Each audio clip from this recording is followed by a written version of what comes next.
Pemirsa Fajar TV dan pendengar Fajar Radio, masih bersama saya Heru dan Bunda Tendri Apalalo, Kadis Perpustakaan Kota Makassar.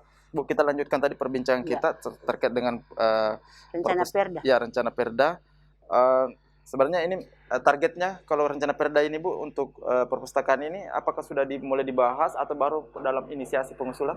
Kami baru inisiasi pengusulan. Ada beberapa hal yang akan kami harus akali lagi.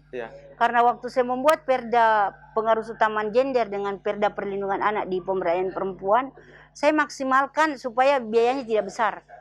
Kalau normal itu kan bikin Perda bisa sampai 450 juta. Kalau saya kemarin tidak pakai, diupayakan ada model yang kami mau tempuh supaya tidak terlalu banyak anggaran digunakan.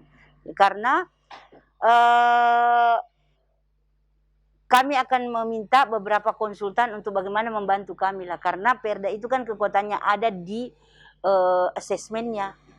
Karena jangan sampai kita membangun pasal-pasal yang tidak sesuai dengan fakta lapangan. Jadi kita akan memperkuat di asesmen dulu. Ini baru tahap kita asesmen dan lain-lain, baru kami akan melapor ke DPR. Masih bahas kita ke hal-hal yang lebih spesifik soal bagaimana Ibu Tendri ini pada saat berada di Dinas Perpustakaan ini menggenjot minat baca anak-anak kita di Kota Makassar. Itu yang memang kendalanya kita. Minat baca Makassar itu hasil penelitian terakhir 45,8 sekian. 45,8. Nanti saya koreksi lagi kalau ini. Kemudian yang paling perlu adalah sekarang ini di semua sekolah yang sudah terakreditasi, ada 19 sekolah yang sudah terakreditasi itu masing-masing memiliki inovasi. Inovasinya adalah ada yang menjadikan membaca 15 menit sebelum masuk kelas. Kemudian ada namanya pojok baca di SD Sambung Jawa, SD Borong, SD PAM. Ada 20 sekolah ya, terus ada SMP 23 SMP di Antang itu, mereka semua yang terakreditasi ini SMP Telkom juga yang terakreditasi ini memiliki inovasi tentang meningkatkan minat baca anak-anak. Satu, yang kedua, mereka juga telah membuat sistem bahwa di setiap kelas itu bisa berkunjung ke perpustakaan dalam minggu ini. Jadi ada jadwal. Nah, jadi kalau di jadwal itu anak-anak mendekatkan dirinya kepada buku, saya kira pasti anak-anak akan membaca. Contoh terkecil, kita ini kan sudah tua, tapi begitu masuk di sini, kita masuk dari rak ke rak, kita menemukan ada buku. Kemarin saya terpesona karena buku Siti Nurbaya itu saya dapatkan waktu saya kelas SMP. Itu ada satu buku difotokopikan dan itu kita beramai-ramai membaca. Karena kita fotokopikan di kampung ini, sekolah saya SMP-nya di Ladongi, Sulawesi Tenggara.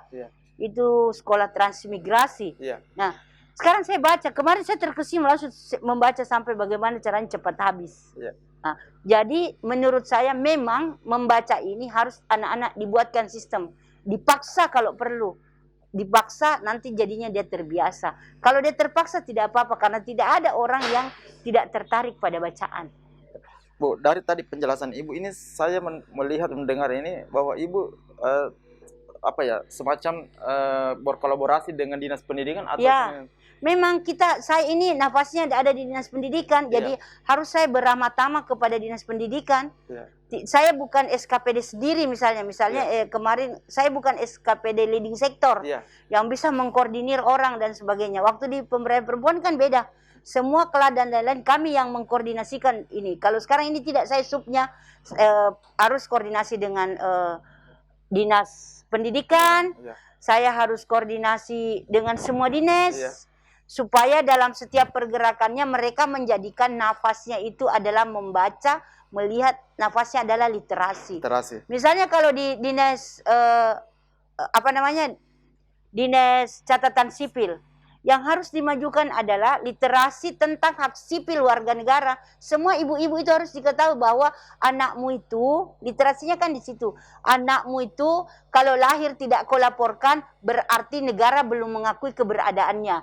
Dengan negara belum mengakui keberadaannya dengan bentuk akte kelahiran itu, maka fasilitas yang ada di negara itu anakmu tidak bisa akses. Itu kan yang harus dibangun. Bagaimana misalnya kalau ada anak-anak yang tumbuh tapi tidak punya akte kelahiran, negara harus mencarikan cara supaya dia berakte.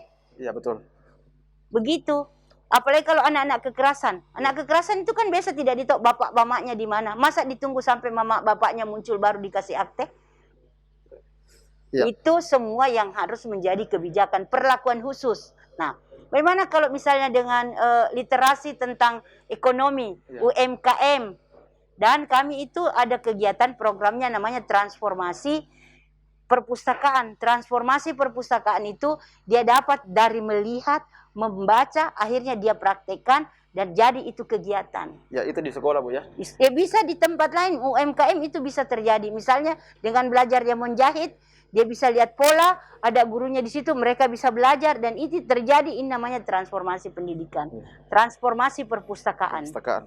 Bu, masih tantangan kita kan soal ini kan gadget ini betul-betul sangat mempengaruhi minat membaca anak-anak, karena banyak yang lebih suka main game ya. Nah, itu juga seperti apa dorongan dari Dinas Perpustakaan soalnya? Kalau kemarin waktu kalau ini urusan literasi ya, makanya saya minta semua orang yang telah melakukan penelitian tentang pengaruh gadget terhadap anak-anak itu, karena kemarin ada saya baca penelitian dari luar negeri, memegang HP 2 jam memegang HP itu mempengaruhi otak kirinya orang, mempengaruhi otaknya sehingga dia nanti sensoriknya untuk itu bergerak cepat, itu yang bisa berpengaruh.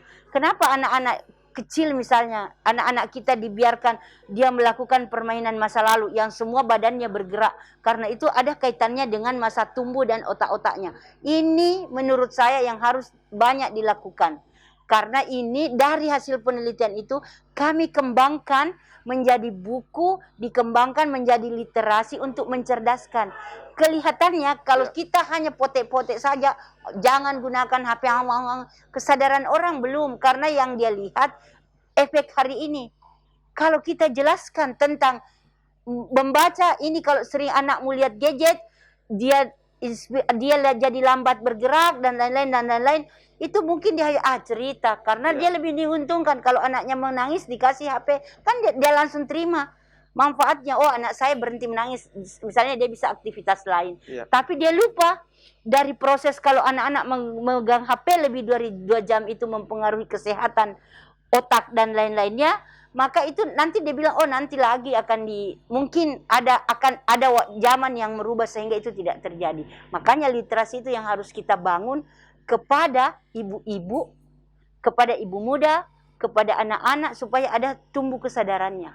Itu ada juga support sistem untuk literasi itu, Bu, di sekolah bersama dengan makanya kami dengan guru-guru yang sudah akreditasi ini, kami kemarin melakukan pertemuan, termasuk salah satu yang kami bicarakan bagaimana gadget, pembatasan menggunakan gadget di sekolah.